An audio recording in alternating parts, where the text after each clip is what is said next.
Maharishi Mahesh Yogi entró en tu vida, sí.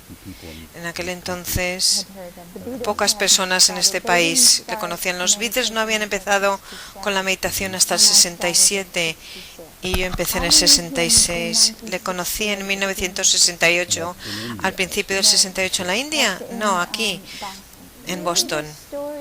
Realmente, la historia desde mi perspectiva es que en cuanto empecé con la meditación, inclusive antes, pero una vez que empecé, yo tuve que ir a estudiar con él.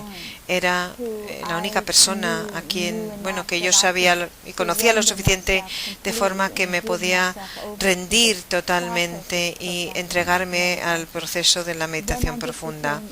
Luego simplemente me obsesioné con, tengo que estudiar con esta persona que sabe acerca de todo esto, porque profundizas tanto en tu interior, como ya sabes, y eres guiada y hay tanto que explorar y que saber, que yo pensé que la única persona que sabía acerca de ello era Maharishi Mahesh Yogi.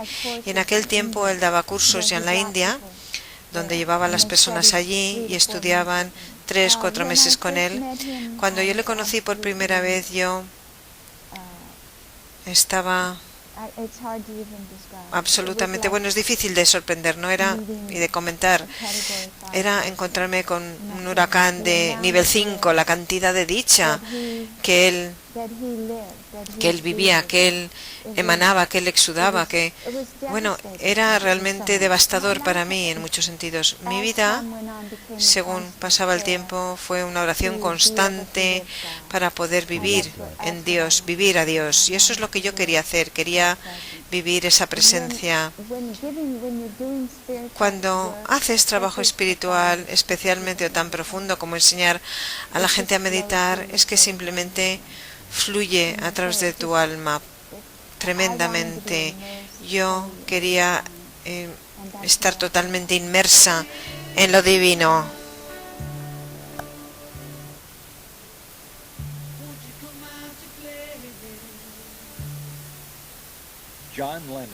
John Lennon mantuvo vivo el amor de Prudence Farrell Burns y el amor por esa vida interior. Prudence, junto con los Beatles, con Donovan, los Beach Boys y su hermana, actriz conocida Mia Farrow, aprendieron la meditación trascendental directamente de Maharishi. Allí en Rishikesh, India, la hija de Marino Sullivan y director John Farrow, Prudence recibió un doctorado en estudios sánscritos y lleva enseñando. Es profesora de MT en las carreteras de Florida, Bienvenida a Soul Journeys. Esta entrevista se filmó en mayo de 2013 en Seagrove, Florida. Prudence, qué felicidad de estar aquí y poder finalmente hablar contigo. Es un placer. De todas las preguntas, para poder empezar, tienes una historia, tienes además un gran estrellato detrás de ti, ¿no? No pensarías que el estrellato va con una persona con una actividad espiritual profunda. Pues no se pensaría. No se piensa que se puede llegar a las conclusiones que muchas veces llegamos muchos de nosotros, que hay muchas personas que están en la vía espiritual en Hollywood. No lo pensarías, pero entonces ¿cómo lo haces? Mis padres, ninguno de mis padres era americanos y mi padre venía de Australia. Él fue el primer director de películas australiano en Hollywood y mi madre era una actriz de Irlanda. Y ellos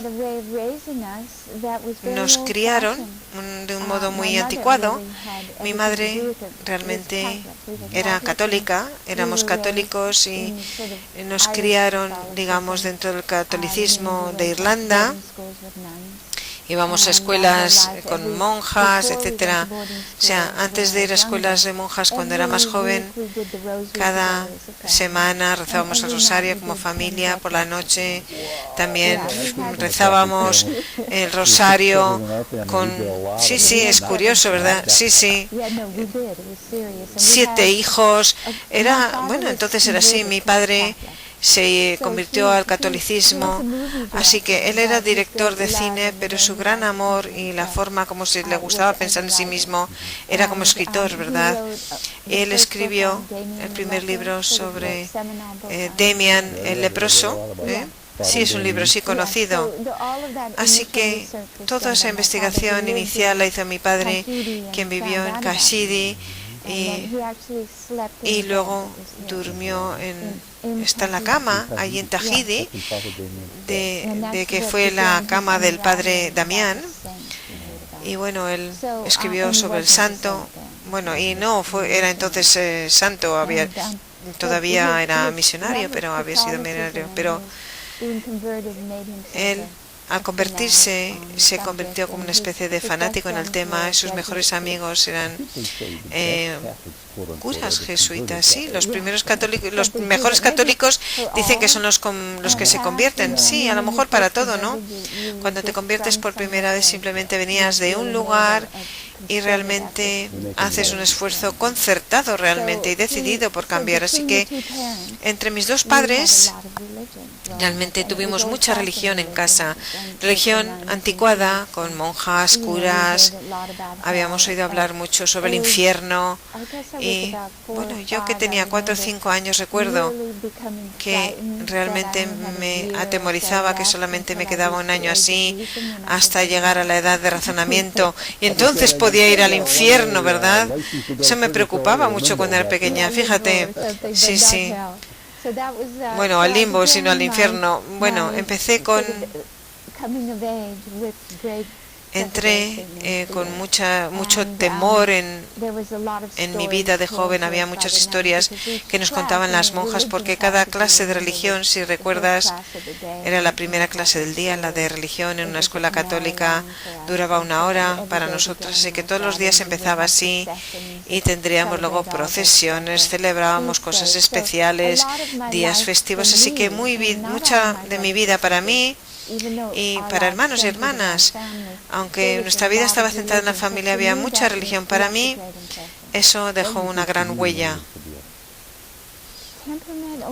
Bueno, el alma que yo soy, el temperamento, dice, bueno, has venido a esta vida para ayudar a los demás, tú querías continuar en tu aprendizaje, en tu vida, tu camino, acerca de quién es realmente. Pues sí, por eso me imagino que empecé, porque en las escuelas de monjas me convertí en una persona muy religiosa, pero no tuve realmente ninguna experiencia religiosa. Yo rezaba, tenía la sensación de paz, pero no había tenido lo que es la experiencia real hasta que cumplí los 15, cuando murió mi padre. Bueno, antes de llegar a eso, yo quería preguntarte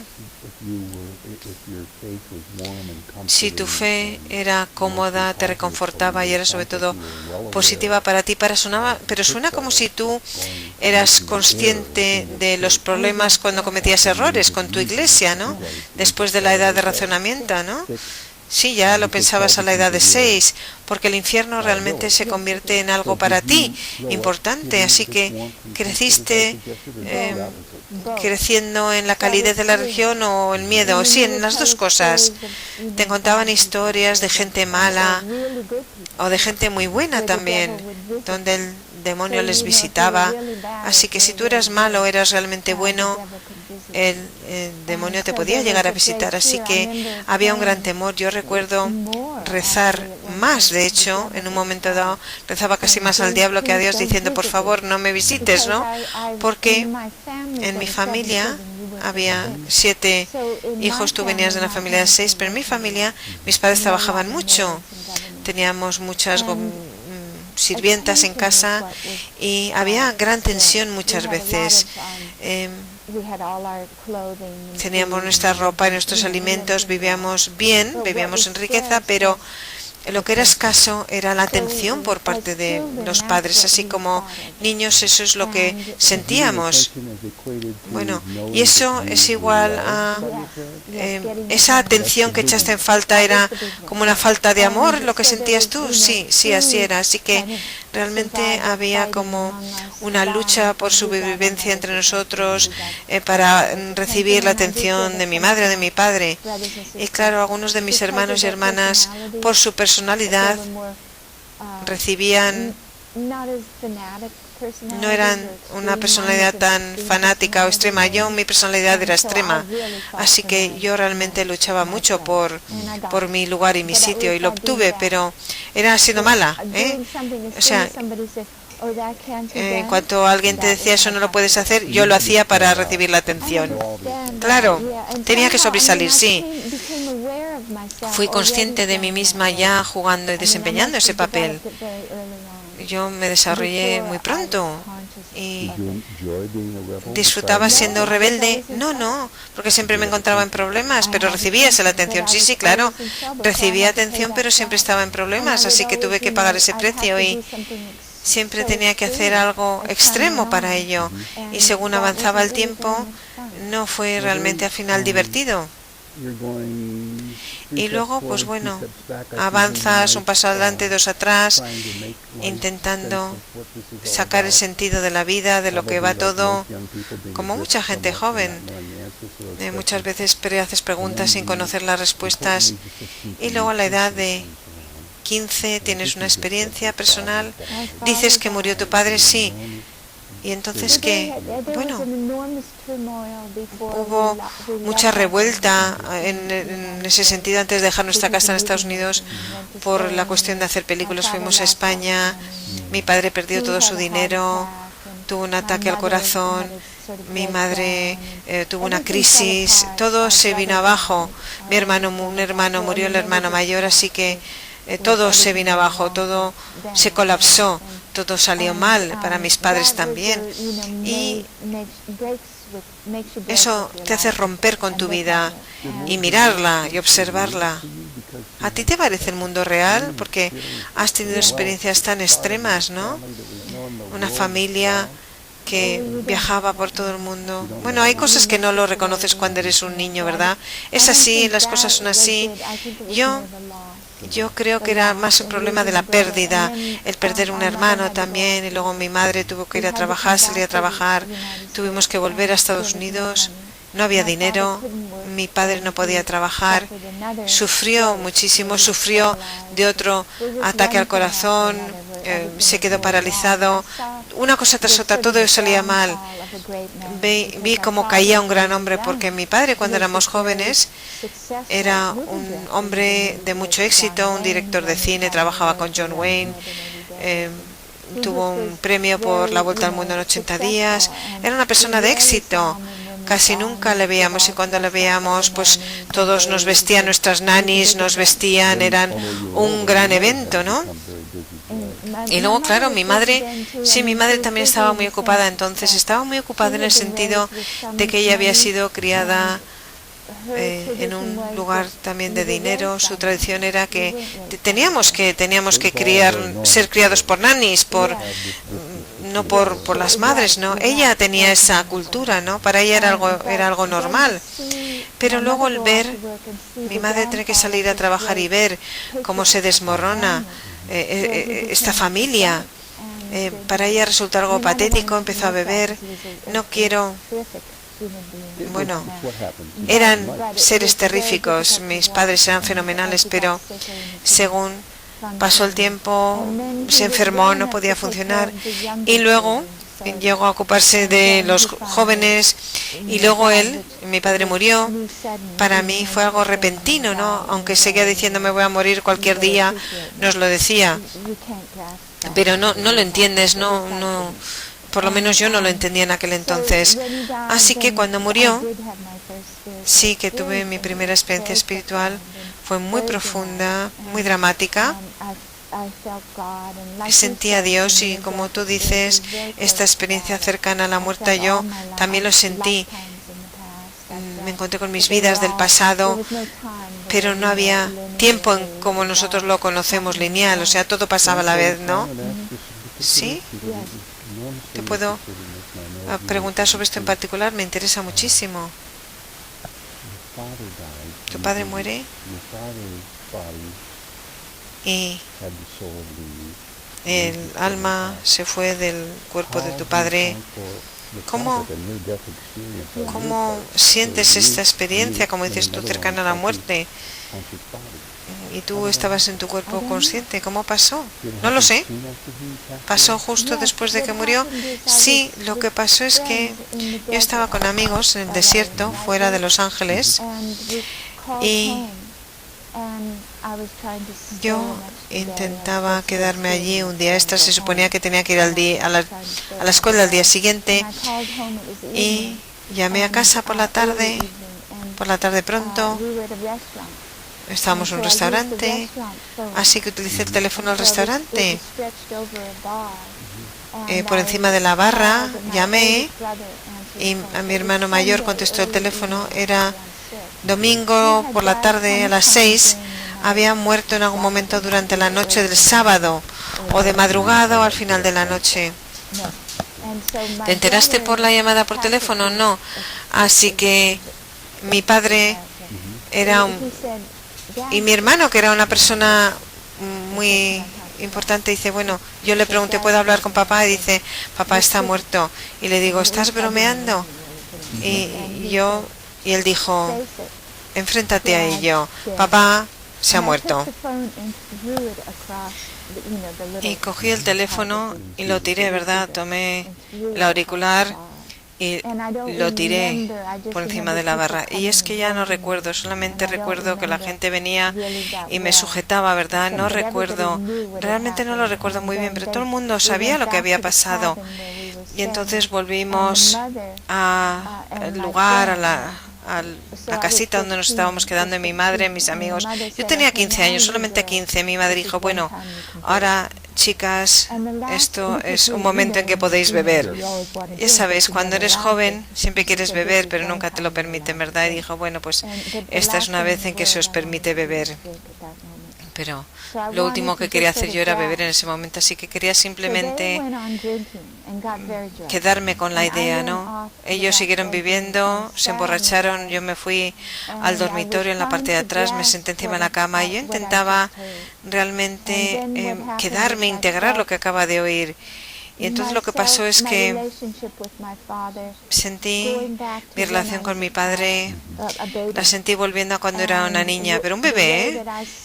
Y el modo en que le veía, en un modo tan primordial, era una persona joven, las relaciones que teníamos, con él una relación divina, yo la vi como un padre, una cosa más divina. Y eso creció y empecé a darme cuenta. Bueno, sentí como era que Dios, empecé a crecer eso y empecé a ser consciente de lo que era Dios.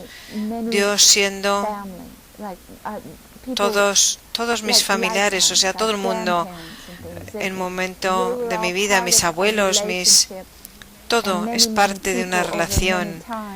Y muchas personas a lo largo de mucho tiempo, hasta que finalmente todo eso se convertía en una entidad que yo no podía abarcar, era tan grande, ¿no? La adoré y entonces simplemente lloré. Fue como un flash que tuve en mi cerebro.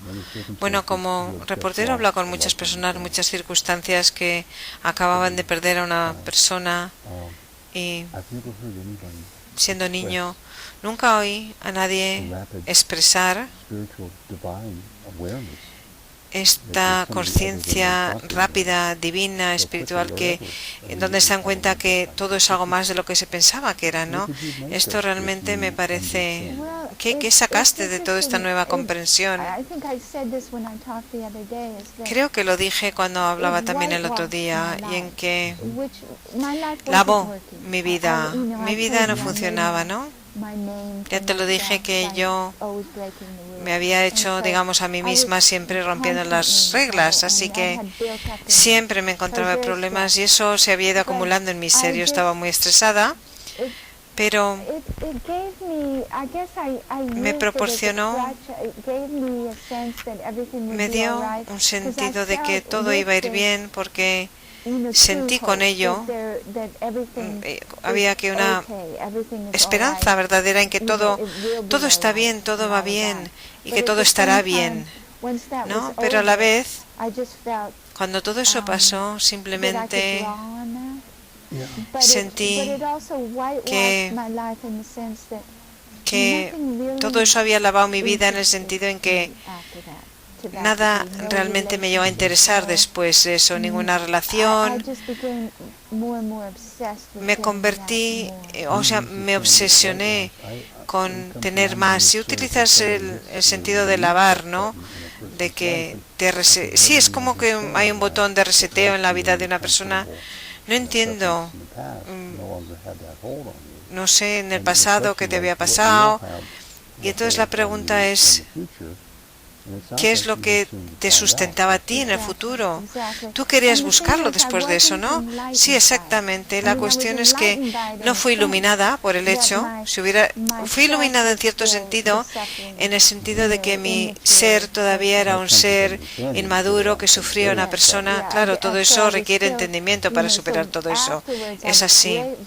Pero claro, después me sentí muy agradecida por todo ello, entendiendo que podía pasar por la vida, superar la vida, que todo iría bien. Pero claro, luego fui de vuelta a mi antiguo ser, a mi antiguo yo, ¿no? Fue como un punto de inflexión donde decías, bueno, mira, hacia aquí es hacia dónde vas, ¿no? Y llegué a ver cosas, pero luego hubo un tiempo que después no veía signos tampoco en el camino, ¿no? Cuando algo trágico pasa en nuestra vida y tenemos que recoger los trozos de lo que pasa, y claro, alguien como tú, con una mano invisible, se te empuja hacia adelante, no sabes hacia dónde se te empuja la mano, pero claro, en la cabeza yo intento pensar que, claro, tenías 15 años y después de ese tiempo, ¿cuánto tardaste? ¿2, 3 años? Luego ya después de un cierto tiempo, 3 años o así, Maharishi Mahesh Yogi llegó a tu vida, ¿no? Pocas personas lo conocían. Sí, los Beatles habían empezado. No empezaron con la meditación hasta el 67 y yo empecé en el 66. Bueno, y entonces, ¿cómo se produjo eso? Bueno, pues pasó, o sea, mi vida, según avanzaba, se convirtió en una oración constante de poder vivir a Dios. Eso es lo que yo quería hacer. Yo quería vivir esa presencia. Tenía que tenerla. Según avanzó el tiempo, para mí fue una necesidad absoluta, lo que yo necesitaba. Así que el modo, bueno, puesto que yo había leído en aquel tiempo, leía Siddhartha, ¿verdad? Podías leer la vida de Siddhartha, libros sobre temas de yogis. Sí, eran personas de las que se podía aprender. Entonces me di cuenta que la meditación y que todo estaba en el interior. Llegué como a esa conclusión, ¿no? Antes yo me di cuenta que no había interior, exterior, solo había realización, pero claro, más adelante, según iba buscando, me di cuenta que era algo que tenía que estar dentro. Sí, no solamente la mente, sino la meditación es una palabra, un término que poca gente conocía en aquel entonces, ¿no? A mediados de los 60, pocos conocían esos. Básicamente hablaban de la meditación, era como ir también en la religión, un poco se decía también, pero la palabra meditación per se, en los 60 no se utilizaba la palabra meditación para entender ese sentimiento, ¿no? Y por supuesto menos la MT, ¿no? Sí, la meditación era como contemplación, pero no era budismo tampoco, porque un amigo mío, su madre era psicóloga, cuando yo estaba en el instituto. Ella le enseñó, le llevó cuando tenía 8 años, le llevó con Timothy Leary y había tomado LSD durante varios meses y era inusual, pero era una persona que realmente era impresionante. Ella era budista, entonces él me habló sobre la meditación budista y yo iba a sus reuniones de grupo una vez a la semana. Nadie sabía lo que tenía que hacerse, sino se sentaban, meditaban, se sentaban simplemente con los ojos cerrados. Eso fue algo que yo probé, pero yo no sabía qué se suponía que tenía que hacer y entonces yo todavía tenía que buscar un poco más allá. Entonces, ¿dónde fue en el mapa del tiempo en que el nombre de Maharishi, la información te llegó? Fue en 1966, el verano del 66. yo fui a visitar a mi hermano, quedarme con él unas pocas semanas.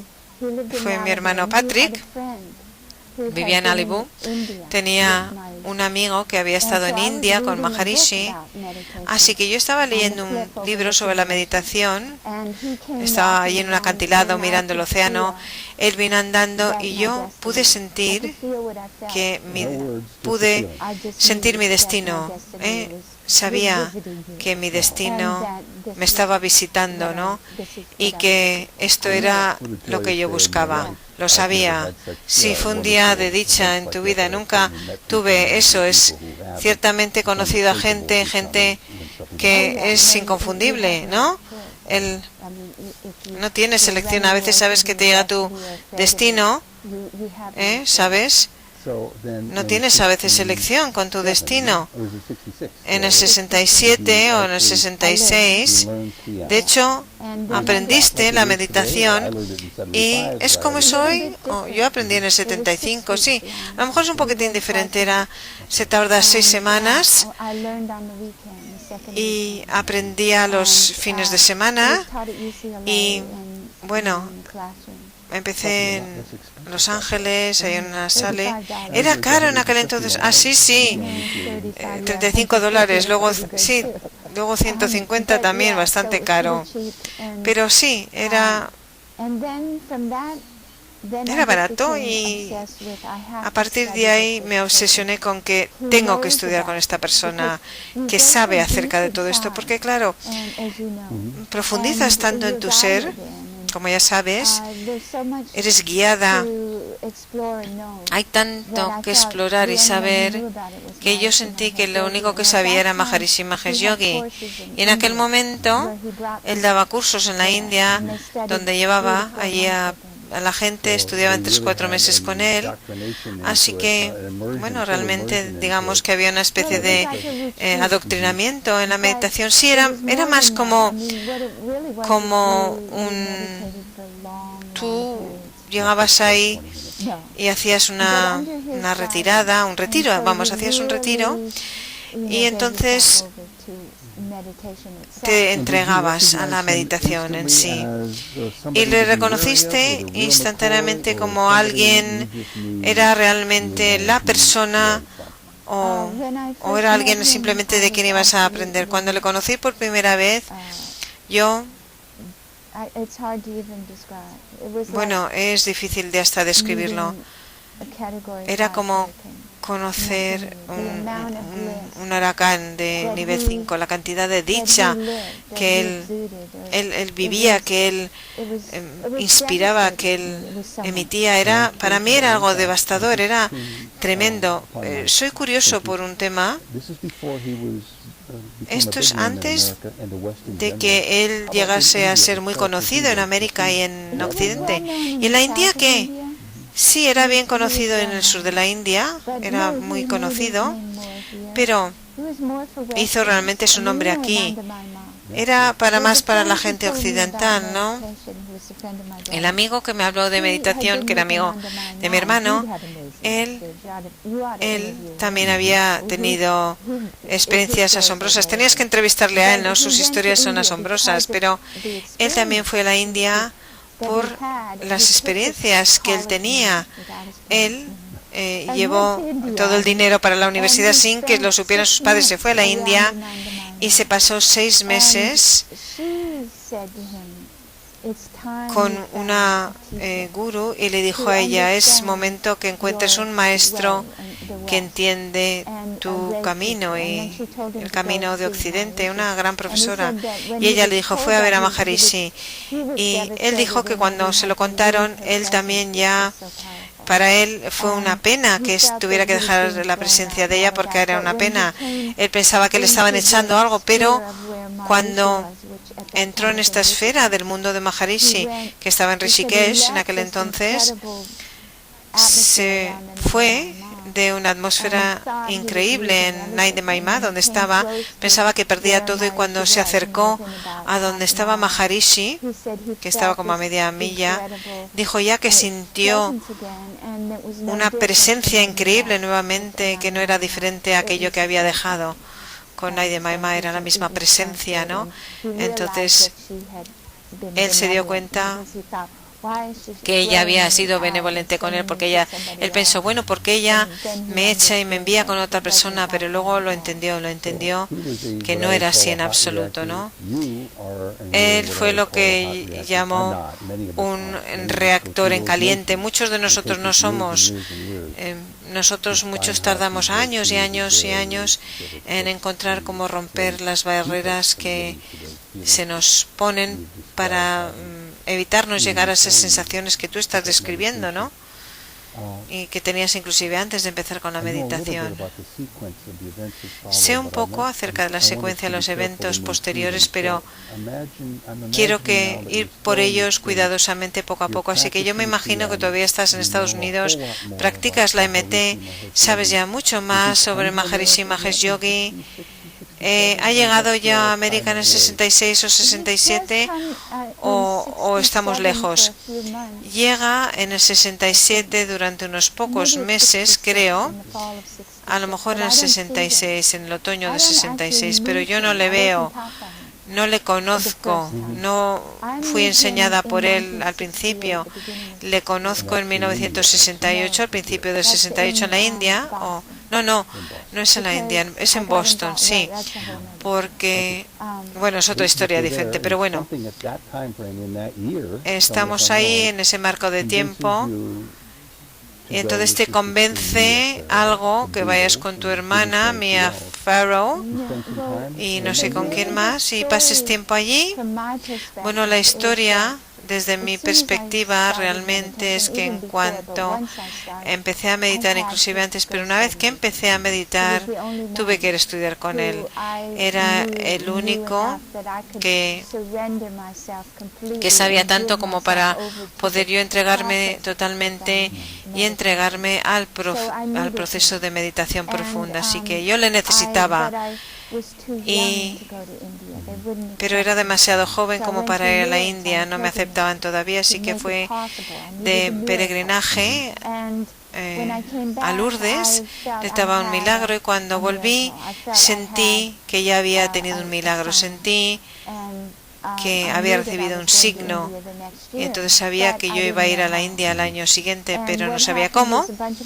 Y entonces lo que pasó es que muchos amigos míos en Nueva York estaban también trabajando con otro Swami, Maharishi era Brahmachari, pero bueno, ellos estaban con otro Swami, mis compañeros, pero yo fui y él fue sorprendente. Hice asanas, le enseñaba asanas, y lo siguiente que sabes, porque bueno, los Beatles empezaron después de un cierto tiempo y yo ya recibí mucha publicidad allí donde iba, porque Mia se casó con Frank Sinatra en 66, así que cualquier cosa que yo hacía estaba en los paparazzi, y puesto que empecé con un Swami, se lo dijeron a alguien, entonces abrí una escuela en Boston, una escuela de yoga, y debido a ello, cuando yo volví a solicitar en noviembre el intentar ir a la India, entonces sí que me tomaron en serio, y lo que dijeron es, puesto que llevas una escuela de yoga, aunque solamente tienes 19 años, te vamos a atender, pero le hablaremos a Maharishi sobre ti, ¿no? Eso es lo que dijeron. Maharishi dijo, bueno, pues él dijo que me conocería en Boston, donde yo estaba entonces, porque él iba allí en enero, y entonces decidiría, me entrevistaría y decidiría si podía ir. Mientras tanto, los Beatles habían empezado. Yo no sabía que ellos iban a ir allí, ¿eh? Era otra cosa que pasaba por otro lado. Y luego Mia se divorciaba de Frank Sinatra, y ella y yo habíamos ido a un colegio de monjas juntas. Teníamos realmente un enlace espiritual, un lazo espiritual, y yo le decía, bueno, esta persona en la India es un santo de verdad, y la meditación es algo que realmente es algo lo que llevamos buscando, esperamos. Así que ella decidió que ella también quería ir a la India, y yo a lo largo de los años le decía que yo iba a ir ahí a estudiar a la India. O sea que yo le di el nombre de la persona que estaba a cargo de todo en Estados Unidos. Él se puso en contacto con Maharishi, Mia habló con Maharishi y le dijo en diciembre que ya podía ir, así que ella iba. Y yo tuve que esperar. Y a lo mejor yo podía que no fuese, así que realmente es un poco, no fue justo, ¿verdad? Pero bueno, ¿qué se le puede hacer? Es parte del camino espiritual, hay que soltar, tienes que aceptarlo, hay que aceptarlo. Tú no tienes control sobre las cosas, pero fue duro para mí, ¿eh? Fue duro porque era joven. Sí, claro, que tu hermana se te adelante y dijese, bueno, ella se iba y yo podía ser que a lo mejor nunca fuese, a lo mejor me entrevistaba y no me aceptaba, así que fue para mí una cosa dura. Además fue más o menos en la época de Navidad. Para mí fue algo difícil un poquitín de superar el pensar que luego no me aceptaría y que ella se iba y bueno, todas esas cosas, ¿no?, que me pasaban por la mente. Pero bueno, afortunadamente luego sí que me aceptó, así que le conocí. Maravilloso. Bueno, de todas las personas que estaban ahí, era tu hermana, los 4 Beatles. ¿Quién más sabían entonces? Otras personas fueron que eran famosas. Los Beatles, solamente John y George seguían el curso, ¿no? Inclusive las esposas que estaban ahí hicieron mucha meditación, realmente no seguían el curso.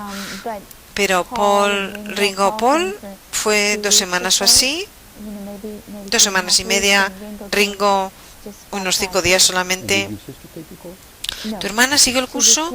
No, solamente fue ahí de peregrinaje. ¿Y tú seguiste el curso, no? ¿Tú ya practicabas o? Bueno, el curso de la India no era un curso de MT, era un curso de formación de profesores. Así que hicimos 3 meses de meditación. No era lo mismo que aprender a meditar.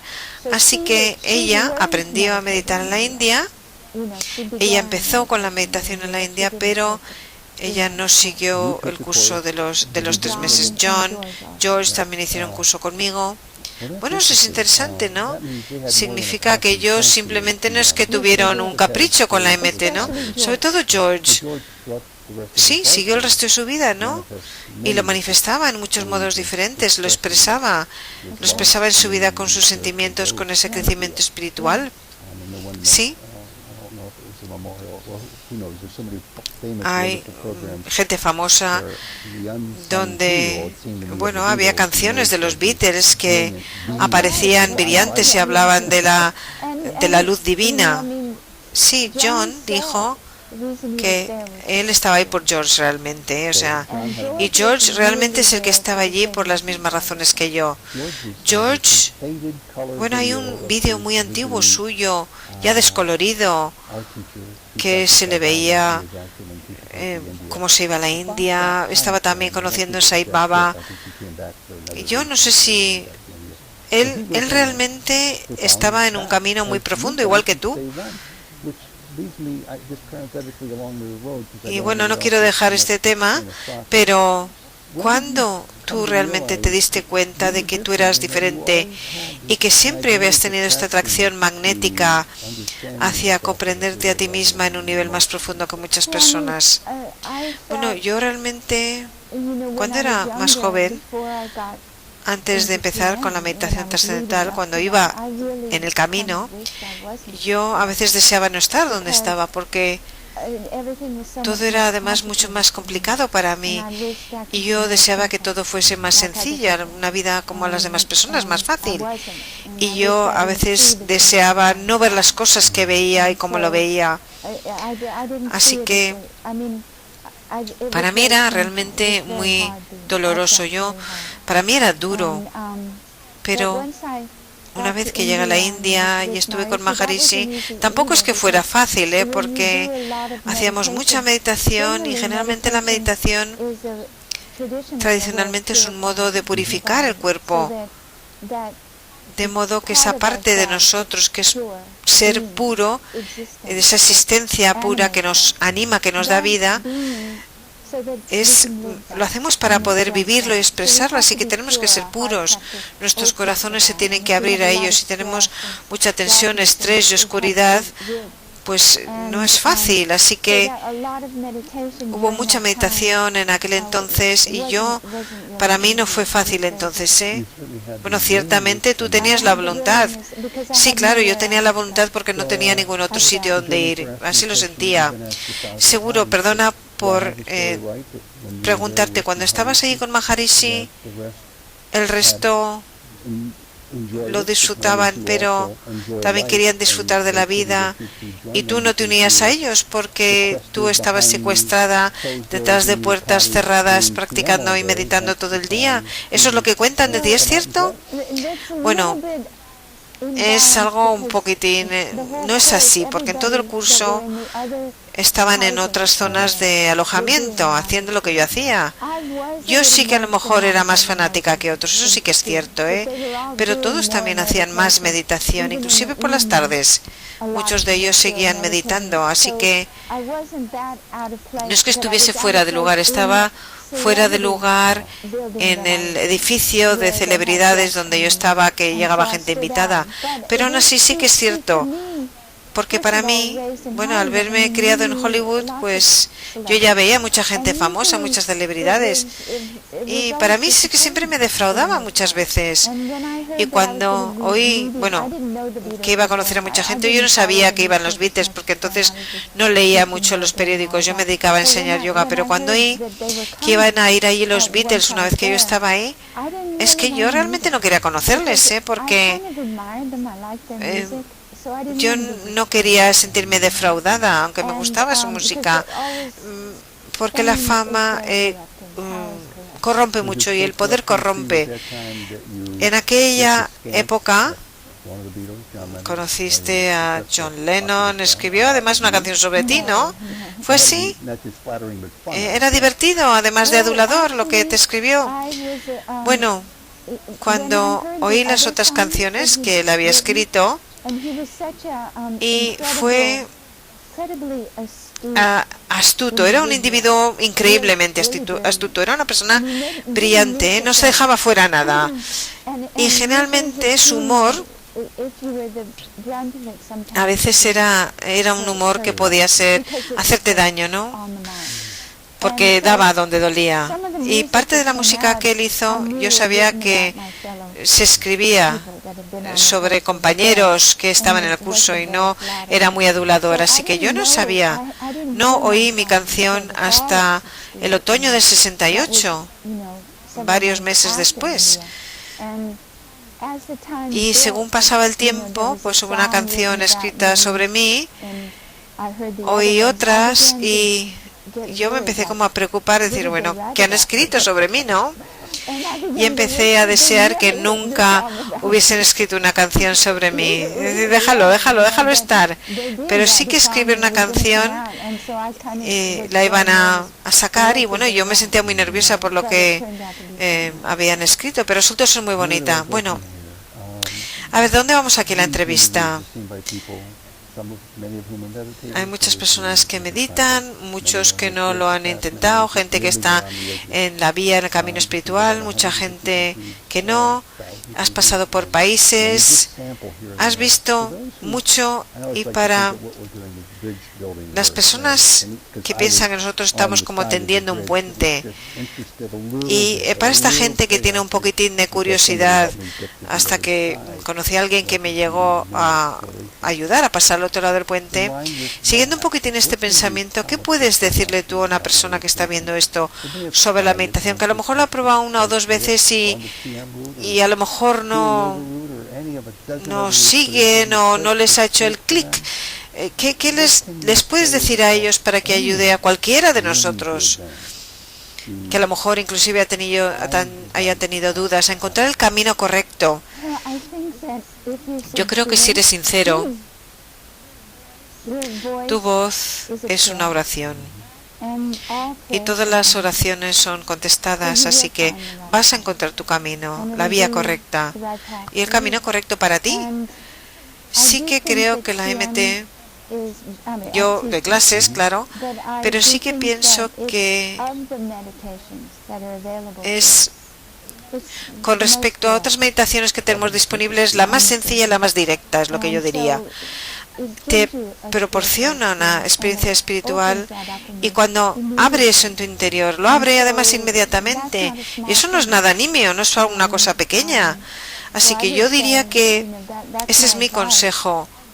Sí que quiero decir, y que antes no había comentado, que en la India la razón por la cual yo estaba encerrada en mi cuarto es porque podía simplemente estar en esa atmósfera espiritual que para mí era más que cualquier otra cosa ni que cualquier persona famosa que pudiese haber allí. Para mí fue un deseo que tenía de estar con el maestro verdadero. O sea, en la tradición yogica es una tradición de maestros. Y Maharishi Mahesh Yogi, aunque era famoso y todo lo demás, él era un gran maestro, era un maestro de verdad. Así que el poder estudiar con alguien de esa categoría, de ese calibre, para mí fue algo profundo, tanto como tu propio ser. Y yo sabía que quizás yo me lo he cuestionado muchas veces, ¿no? Pero para mí no había nada más importante que estar ahí en ese momento. Nada podía desplazarlo. Era lo que yo quería. Bueno, ¿y por qué tú? ¿Por qué Prudence? ¿Por méritos que habías oído? ¿Por el destino? ¿Por algo? No sé. ¿Por qué tú en ese momento? Es porque yo estaba preparada y lo necesitaba. Y tenía que ser así. Una vez más, hablando sobre las personas que a lo mejor están viendo este video, gente que a lo mejor no sabe que está preparada o no. ¿Cómo se puede preparar uno para estar listo? ¿Cómo se sabe cuándo se está listo? A lo mejor no sabes que estás listo cuando lo estás. No creo que necesariamente lo vas a saber, pero como digo yo, si tu voz es sincera, te va a funcionar, te va a funcionar.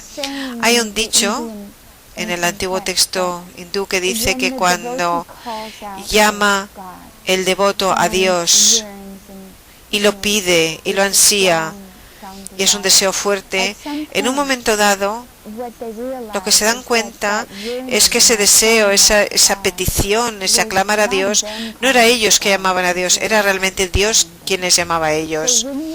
Así que cuando empiezas a tener ese deseo y es verdadero, tú ya estás en el camino y va a funcionar para ti, va a funcionar para ti. Es difícil de entenderlo y de confiar en ello a veces, pero sí, no dudo. No dudo. Sé que eres más joven que yo, pero llevas practicando el MT muchas décadas como instructora. Bueno, tú ya...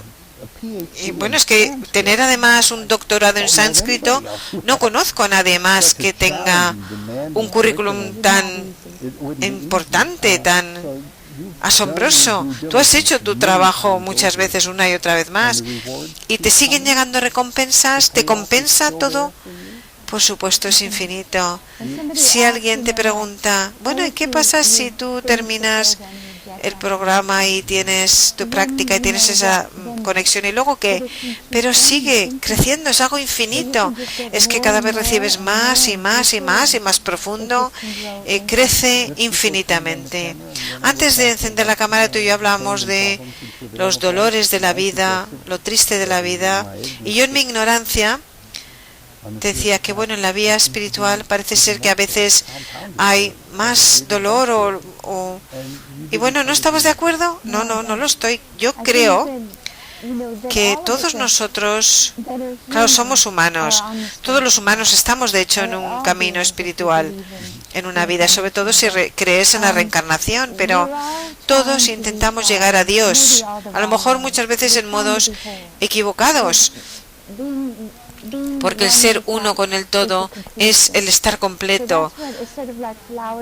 O sea, es como tener flores en el jardín, todas crecen, todas las plantas crecen para florecer. Todos nosotros queremos ser completos y utilizar nuestros talentos. Esa es la búsqueda espiritual. Aunque no lo saben las personas, lo que pasa muchas veces es que a veces se sufre.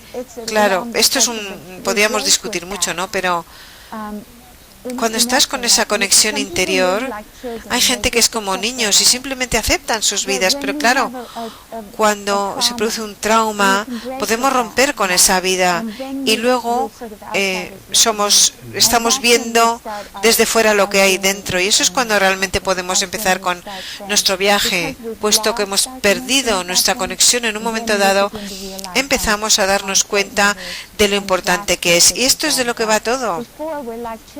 Antes somos como niños, estamos ahí, todo se acepta, así son las cosas. Somos a veces como animales, pero Una vez que esa conexión se rompe y la has perdido y luego vuelves a ella, entonces realmente tu búsqueda es honesta. Claro, la gente se pregunta esto. Sí, por supuesto, claramente. Hay gente que puede estar tentada a decir, bueno, llevo vivido 70 años, no puedo aprender rápidamente, poco me queda por vivir, pero no hay espacio y tiempo en el trascendente, así que tú puedes tenerlo todo en los últimos 5 minutos de tu vida. Es otra pregunta que te quiero hacer porque es un tema favorito mío, pero soy un poco torpe para expresarlo. Has dado clases, hablar de Advaita, la no dualidad, saber que tú esencialmente eres Dios. Bueno, hay muchas personas de muchas religiones que... Bueno, esto, viéndolo, ¿cómo lo dirías tú con tus propias palabras? Porque es un objetivo, no sé, a ver, para mí es algo que no se entiende correctamente. Nuestra generación, mi generación, muchos de nosotros nos hemos dado cuenta de que antes en Occidente todo lo hemos visto como personas, como algo, todo desde el lado de fuera, como hasta Dios, ¿no? Lo que pasó en los 60 es que muchos de nosotros, por la razón que fuera, de repente decidimos que las respuestas no están fuera, están en el interior. Y claro, si vamos a cambiar el mundo, tenemos que cambiarnos a nosotros mismos. Esa es la perspectiva de Occidente, de los Upanishads, del yoga, del Vedanta. Así que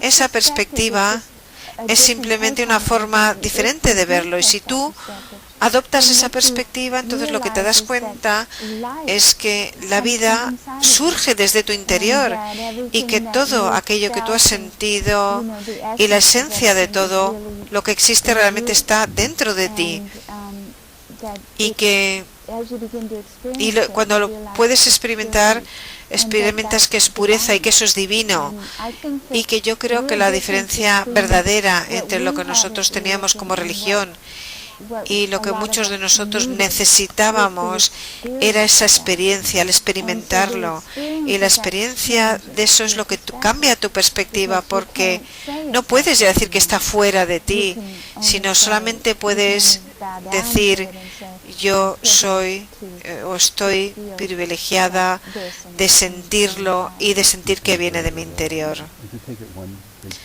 Un paso más allá podemos ir con respecto a aquellas personas que persiguen esta vía de la cual tú hablas y a lo mejor llaman a otra puerta que parece que está cerrada y se preguntan cómo abrirlo. Hablo de la puerta de muchos ashram, muchas personas espirituales que funcionan solamente desde la cabeza en vez de desde el centro del sentimiento. Es claro, es una transformación tan difícil de hacer, o esa transición tan difícil.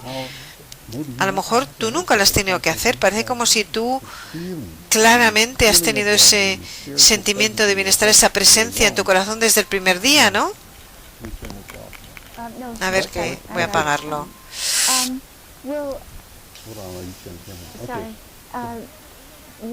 Lo que yo diría es que yo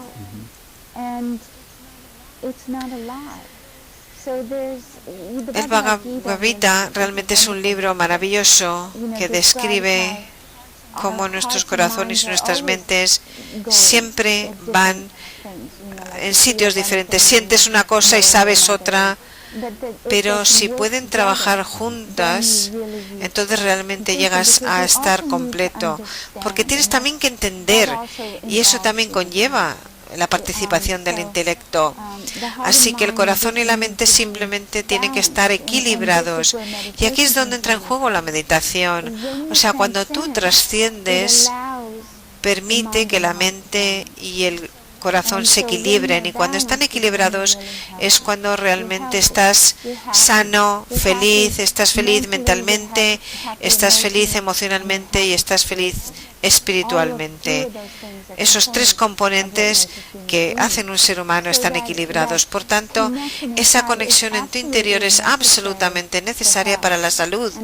Y yo creo que realmente lo que estamos haciendo ahora, mi generación empezó y las generaciones del futuro, nosotros lo que estamos haciendo es redefinir el mundo desde dentro hacia afuera. El interior crea el exterior. Y por tanto, la salud conlleva además una vida interior, además de una vida exterior. Bueno, lo has dicho de tantos modos y de un modo tan bello. Para aquellas personas, me incluyo a mí mismo, mucha práctica. Bueno, la meditación no es un tema nuevo para nosotros. Las personas siguen su camino, hacen lo mejor que pueden, se sienten que van creciendo, pero a lo mejor llegan a un nivel donde ya a una meseta y se quedan. ¿Cómo se puede refrescar todo esto? ¿Cómo podemos volver a encender todo de forma que podamos seguir avanzando por el camino? Bueno, yo puedo hablar solamente por mi propia experiencia y por la tradición en la cual estoy, que es el yoga. Siempre ha sido una tradición de maestros. Es como aprender un arte como taekwondo o karate. Quiero decir que es un estilo de vida y abarca todo. Realmente sí que necesitas a alguien que te guíe. Por tanto, si tú tienes un maestro verdadero o un sistema que actúa como un maestro, no te vas a quedar en ningún tipo de meseta ni en ningún punto parado, sino que tú siempre vas a poder saber dónde estás en cada etapa, en cada fase, y entenderlo adecuadamente. Por eso, las tradiciones duras como las de la India, que son reales, siempre hay un maestro que te guía, alguien que ya ha hecho el camino y que te ayuda simplemente a allanarte el camino a ti y ayudarte a ti en tu camino.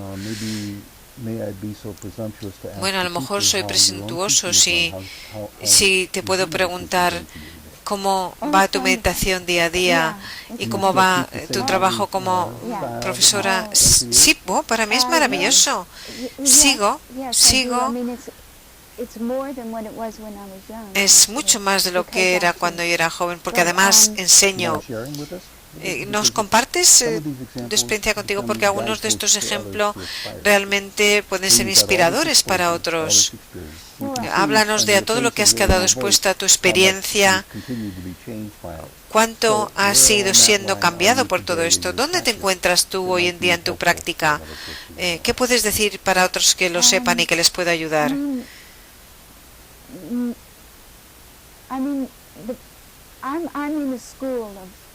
Yo estoy en una escuela de yoga y con Maharishi es una tradición de maestros. Todo ya me fue dado, todo me fue expuesto. ¿Y dónde me encuentro ahora? Pues hago el programa Siddhi, hago mi meditación y doy clase. Y también hago asanas y pranayama. Una vez al año, puesto que doy tantas clases, voy a hacer además una meditación extra y me encanta. Pero bueno, en lo que tiene que ver con mi práctica, está más allá de lo que jamás pude soñar, más de lo que jamás soñé. Eso es lo que es. Bueno, a ver qué pregunta te podría hacer. ¿Estás feliz? Por supuesto, estoy feliz, claro. Estoy feliz espiritualmente. Estoy feliz, sí. Quiero decir, soy humana. La vida continúa, pero tengo lo que yo quiero. Tengo lo que quiero. Y otra pregunta, ¿de qué va todo? ¿A qué? No hay ninguna cosa. Es completar el viaje, el impulso de terminar el viaje, el llegar a ser uno. No tiene que ver con llegar a ningún sitio. es por todo lo que pasa por ti, por tu interior, el llegar. No tenemos elección de llegar a un punto, simplemente hay que ir. Y cuando meditas, la tradición dice, los textos dicen que tu evolución, todo esto es parte de evolución en tu sentido, lo acelera porque estás haciendo esta conexión de un modo puro y permite que fluya más a través de ti, de un modo más completo. Por tanto, creces más rápidamente hacia todo aquello que deseamos todos, que es ser seres completos y cumplir con nuestro destino. Has dicho al principio que hablabas del viaje, de terminar un viaje. Cuando terminas el viaje, de hecho, la pregunta final, ¿entonces qué cuando has terminado tu viaje? ¿No importa? Ya no importa. ¿Estás completa? ¿Y qué le pasa entonces a Prudence? Mi viaje sigue avanzando, pero ahora todo tiene que ver con más de lo que ya tengo, dar a las personas. Yo ahora tengo que devolver lo que he recibido, solamente estoy ahora dando. ¿Y lo que das te vuelve? Sí, siempre, por supuesto, porque cuando haces trabajo espiritual, sobre todo tan profundo como enseñan las personas a meditar, es que es algo que todo fluye a ti tremendamente, es maravilloso. Yo quería estar totalmente inmersa en lo divino y ahí es donde me encuentro. Ha sido un viaje maravilloso. Soy feliz, me alegro. Muchas gracias.